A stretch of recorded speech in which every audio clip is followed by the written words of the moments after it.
Ilham Ramadan dari Teknik Informatika B dengan NIM 2106018. Di sini saya akan membahas materi teori bahasa dan otomata sebagai tugas di pertemuan satu saya.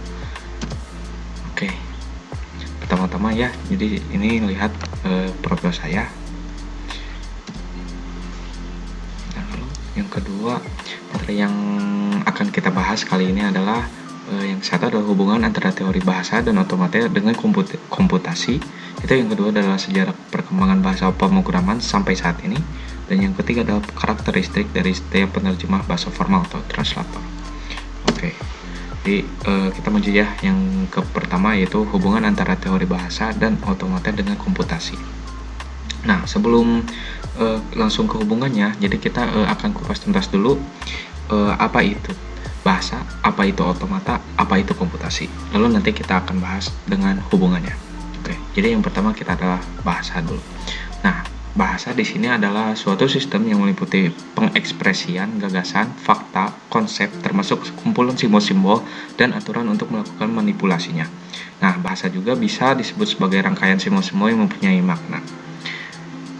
Oke, yang kedua adalah otomata ya. Otomata di sini merupakan suatu sistem yang terdiri atas sejumlah berhingga state. State itu yaitu seperti pernyataan ya, di mana pernyataan itu menyatakan sekumpulan informasi mengenai input yang kita masukkan dalam otomata itu. Nah, otomata juga dianggap sebagai mesin otomatis, tapi bukan mesin fisik, yang merupakan suatu model matematika dari suatu sistem yang menerima input dan menghasilkan output serta terdiri dari sejumlah berhingga state. Nah, si pernyataan atau state tersebut itu bisa sekumpulan atau bisa juga satu atau bisa juga tak hingga ya. Nah, lalu yang ketiga itu adalah pengertian komputasi. Nah, komputasi di sini merupakan istilah umum yang biasa digunakan untuk merujuk pada daya pemrosesan memori, jaringan, penyimpanan, dan sumber daya lainnya yang diperlukan agar komputasi program berhasil pada sebuah komputer. Nah, lalu setelah itu kita langsung ke hubungan antara teori bahasa dan otomata dengan komputasi. Nah, hubungan di antara bahasa dan otomata dan komputasi adalah dijadikan sebagai input oleh suatu mesin otomata. Nah, jadi si bahasa tersebut itu dijadikan input sebagai perintah ya ke dalam mesin. Nah, lalu nanti itu akan diproses oleh si otomata tersebut secara otomatisasi. Nah, selanjutnya mesin otomata akan membuat keputusan yang mengindikasikan apakah input itu diterima atau tidak. Nah, dan proses tersebut itulah yang disebut sebagai komputasi. Proses input output itu dari user itu yang disebut komputasi ya. Nah, jadi bahasa dan otomata itu yang diproses oleh si komputasi itu. Nah, lalu selanjutnya kita ke pokok bahasan yang kedua adalah sejarah bahasa pemrograman hingga saat ini. Oke, kita mulai dari zaman Yunani kuno. Nah, bahasa pemrograman ini juga beriringan ya dengan terciptanya komputer pertama ya pada saat Yunani kuno. Nah, di sini kita bisa lihat ada sebuah alat yang dinamakan Antikythera. Nah, ini merupakan sebuah kalkulator yang menggunakan beberapa tuas dan konfigurasi untuk menjalankannya. Nah, itu ya terkenal lah pada tahun 1200 bangsa Yunani kuno ya, beberapa sebelum Masehi. Nah, lalu selanjutnya pada tahun 1200-an yaitu ada ilmuwan Islam Ismail Al-Jazari, seorang ilmuwan pada masa kejayaan Islam, membangun sebuah mesin bernama automata. Nah, sebuah robot burung merak yang bergerak dengan menggunakan hydropower atau aliran air. Nah, bisa kita lihat ya, profil di sini adalah beliau Ibnu Al-Jazari dengan nama lengkap Abu Al-Khair Syamsuddin Muhammad bin Ali bin Yusuf Al-Jazari Asy-Syafi'i. Nah, ini adalah di sini kita bisa lihat ya gambar beliau ya, ilustrasi beliau. Nah, lalu di sini kita juga bisa lihat ada mesin yang beliau buat atau penelitian yang beliau buat ya. Nah, lalu selanjutnya kita langsung kita langsung loncat ke tahun 1822. Nah, sebuah mesin bernama Difference Engine diciptakan oleh Charles Babbage, mahasiswa di Universitas Cambridge, Inggris. Nah, namun mesin buatan Babbage hanya bisa mengeluarkan satu jenis output. Nah, barulah 10 tahun kemudian, Charles Babbage mengembangkan mesin pengolah data itu hingga mencapai versi kedua tahun 1849. Nah, perjuangan Babbage diteruskan oleh anaknya, yaitu Henry Prevost Babbage. Ya, nah beliau ini Charles Babbage ini, ya kita bisa lihat fotonya itu sebelah kanan, lalu anaknya itu Henry Prevost itu bisa dilihat ya di sebelah kiri, dan di bawahnya itu adalah mesin penemuannya, yaitu Difference Engine. Nah, lalu yang kedua itu, di sini algoritma itu baru tercipta ya. Dengan tersebarnya algoritma mesin Prevost, perkembangan semakin terjadi. Di tahun 1854, George Boole menemukan sistem logika yang disebut logika Boole. Logika ini menyatakan hubungan-hubungan lebih besar, lebih kecil, sama dengan atau tidak sama dengan. Nah, pengembangan logika ini terus berkembang dari tahun ke tahun hingga seorang ilmuwan Jerman bernama Konrad Zuse membuat sebuah mesin kalkulator biner dengan nama Z1 pada tahun 1935. Kemudian pada tahun 1939, Zuse dipanggil untuk mengabdi pada militer dengan membuat Z2 dan dilanjutkan dengan Z3 dan Z4. Nah, bisa kita lihat juga ya, di sini adalah foto beliau, Konrad Zuse, lalu penelitiannya yaitu Z1, mesin komputer Z1, Z2, Z3, dan Z4. Oke, pengembangan logika ini terus berlanjut dari tahun ke tahun hingga seorang ilmuwan Jerman bernama beliau tadi ya, itu merupakan sebuah komputer atau kalkulator biner. Nah, ketika mengembangkan Z4, Zuse sadar bahwa bahasa pemrograman dengan bahasa mesin terlalu rumit, karena ya bisa kita tahu juga ya, bahasa mesin itu hanya menerima inputan angka biner 0 dan 1. Nah, bahasa mesin ini tergolong bahasa tingkat rendah karena hanya kumpulan kode 0 dan 1 kan, ya atau tidak. Setelah melakukan penelitian selama setahun, barulah tercipta bahasa pemrograman tingkat tinggi pertama di dunia, yaitu Plan Calcul atau Plan Calculus. Dengan Plan Calcul terbukti bisa menciptakan mesin catur komputer pertama di dunia. Oke, yang selanjutnya itu kita loncat ke tahun 1949. Shortcode dicetuskan sebagai bahasa pemrograman tingkat tinggi pertama untuk mengembangkan komputer elektronik yang diciptakan oleh John Mauchly.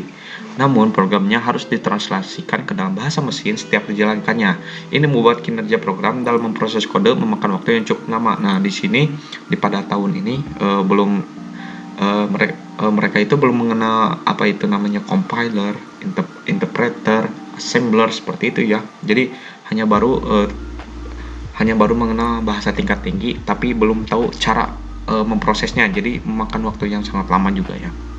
Nah, baru di tahun 1950, Alec Glennie dari Universitas Manchester mengembangkan bahasa pemrograman AutoCode sebagai bahasa pemrograman menggunakan compiler yang mengkonversikan secara otomatis bahasanya ke bahasa mesin. Nah, awal bahasa pemrograman pertama digunakan pada tahun 1952 untuk komputer Mark I di Universitas Manchester. Selanjutnya, sini ada beliau ini, John W. Backus ini membuat proposal ke atasannya di IBM, lalu untuk mengembangkan sebuah bahasa alternatif yang lebih praktis dari bahasa assembly untuk memprogram IBM 704 mainframe komputer dengan nama Formula Translation atau yang bisa kita kenal dengan Fortran. Compiler Fortran berhasil diselesaikan pada April 1957. Nah, di sini baru kita dikenal dengan compiler itu ya, untuk merubah bahasa tingkat tinggi ke bahasa tingkat rendah. Nah, selanjutnya penelitian tersebut juga dikembangkan lagi oleh Grace Hopper. Nah, dengan dibuatnya mesin Flowmatic. Nah, mesin Flowmatic ini resmi dipublikasikan pada tahun 1959 dan membawa pengaruh besar untuk pembuatan bahasa pemrograman COBOL, Common Business Oriented Language. Bahasa pemrograman yang pada tahun 1999 banyak digunakan pada mainframe dan komputer mini. Nah, komputer mainframe itu ya komputer server ya, komputer mini itu yang desktop ya, yang biasa kita gunakan lah. Tapi zaman dahulu. Nah, di sini ada cikal bakal bahasa C ya. Nah, perkembangan bahasa pemrograman semakin pesat dengan adanya bahasa C. Nah, ini adalah pencetusnya ya. Beliau berdua ini, Dennis Ritchie dan Brian Kernighan, menciptakan C awalnya untuk mesin Dutch PDP 11. Dengan adanya bahasa C, banyak bahasa baru bermunculan seperti C++, Java, C#, dan banyak lagi. Bahasa pemrograman akan terus berevolusi menjadi semakin mudah digunakan seiring dengan berkembangnya zaman. Nah, di sini bahasa C itu ya baru pertama kali dicetuskan dengan nama C doang ya. Nah, untuk C++, C#, Java, PHP, nah itu tuh adalah seperti ya keturunan lah istilahnya gitu. Nah, lalu kita masuk ke materi pembahasan ketiga yaitu translator serta karakteristiknya. Nah, translator tuh ya seperti kita kenal ya, ada 3 macam, ada compiler, ada assembler, dan juga interpreter ya. Nah, kita bahas dulu ya assembler. Nah, ini satu. Nah, assembler itu merupakan program yang menerjemahkan bahasa assembly ke dalam kode mesin. Satu instruksi mesin digenerasi untuk tiap instruksi sumber. Program hanya dapat dieksekusi bila proses assembly telah selesai. Nah, assembler ini dapat melakukan juga tugas menerjemahkan kode operasi mnemonik ke dalam kode mesin dan juga alamat simbolis ke dalam alamat mesin. Lalu itu menyertakan hubungan untuk subroutine tertutup dan menyiapkan kode. Nah, yaitu selanjutnya adalah mesin yang sesuai untuk makro. Selanjutnya mengalokasikan area penyimpanan. Terus mendeteksi dan mengindikasi instruksi bahasa yang tidak valid, menghasilkan program objek pada pita atau disk. Lalu yang terakhir adalah menghasilkan daftar tercetak program objek dan program sumber. Nah, di sini kita bisa lihat ya cara kerja assembler itu bagaimana ya. Nah, di sini assembly code itu ya bahasa pemrograman tingkat menengah, yaitu ya antara susah atau tidak gitu ya. Assembly itu menengah lah. Jadi akan diproses dulu oleh assembler. Nah, nanti akan menghasilkan sebuah machine code. Nah, machine code itu ya nantinya akan diproses dan dieksekusi oleh mesin komputer. Nantinya akan menghasilkan output. Nah, di sini bisa kita lihat ya karakteristik assembler. Yang satu adalah mnemonic operation code. Seperti yang kita jelaskan tadi ya, sebagai pengganti numeric operation code, opcodes yang digunakan pada bahasa mesin. Digunakanlah mnemonic code pada bahasa assembly. Nah, itu jadi untuk ganti numeric operation code ya. Lalu yang kedua adalah symbolic operand specification. Penamaan simbol diasosiasikan sebagai suatu data atau instruksi. Nah, operan lebih menunjukkan symbolic reference dibandingkan dengan alamat mesin suatu data atau instruksi. Nah, hal ini juga akan mempermudah pada saat harus dilakukan modifikasi program. Nah, pada saat ya pengubahan pada program assembly gitu ya. Nah, yang ketiga adalah declaration of data atau storage area. Nah, data dapat dinyatakan dalam notasi desimal. Ini dilakukan untuk mencegah konversi secara manual dari konstanta ke dalam representasi internal mesin. Oke. Lalu selanjutnya adalah yang kedua ya, yaitu compiler. Atau ya yang banyak disebut juga kompilator ya. Nah, yaitu adalah program yang menerjemahkan bahasa tingkat tinggi ke dalam bahasa machine oriented, yaitu ya bahasa mesin itu juga ya.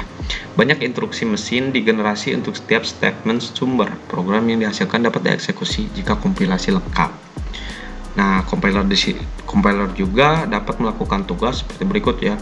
Yang satu, menerjemahkan statement program sumber ke dalam kode mesin. Nah, yang kedua adalah menyertakan hubungan untuk subroutine tertutup.